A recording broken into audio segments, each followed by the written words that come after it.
Gujarat Titans జట్టు ఈ సీజన్లో ఏ విధమైన మార్పులు చేయబోతుంది? గుజరాత్ టైటన్స్ జట్టు ఎవరిని అసిస్టెంట్ బ్యాటింగ్ కోచ్గా నియమించుకుంది? గత సీజన్లో గుజరాత్ టైటన్స్ పాయింట్ల పట్టికలో ఎందుకు వెనకబడింది? ఇలాంటి విషయాలు ఈ వీడియోలో డీటెయిల్గా తెలుసుకుందాం. Hello friends, welcome back to daily sports insights. IPL 2025 సీజన్కి ముందు గుజరాత్ టైటన్స్ ఒక కీలకమైన నిర్ణయం తీసుకుంది. గుజరాత్ టైటన్స్ జట్టు కొత్తగా పార్థివ్ పటేల్ను అసిస్టెంట్ బ్యాటింగ్ కోచ్గా నియమించుకుంది.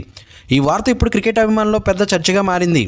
పార్థివ్ పటేల్ అంటే కేవలం భారత మాజీ వికెట్ కీపర్ మాత్రమే కాదు, గొప్ప అనుభవం ఉన్న ఆటగాడు.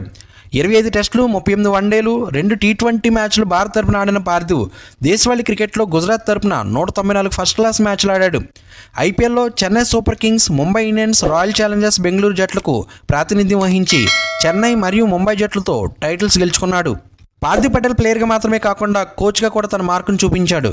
2023లో ముంబై ఎమిరేట్స్ జట్టుకు బ్యాటింగ్ కోచ్గా సేవలందించాడు.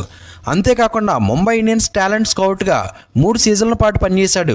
గత సీజన్లో గుజరాత్ టైటన్స్ తమ సామర్థ్యానికి తగ్గ రీతిలో ప్రదర్శన ఇవ్వలేక పాయింట్ల పట్టికలో 8వ స్థానంలో నిలిచింది.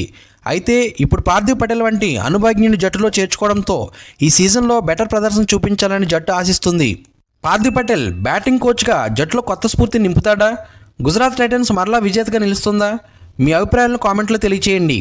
మీకు ఈ వీడియో నచ్చితే లైక్ చేయండి, షేర్ చేయండి మరియు మన ఛానల్ని సబ్స్క్రైబ్ చేసుకుని బెల్ ఐకాన్ యాక్టివేట్ చేసుకుంటే నెక్స్ట్ నేను పోస్ట్ చేసే వీడియో మీకు నోటిఫికేషన్ వస్తుంది. Thank you for watching. జై హింద్.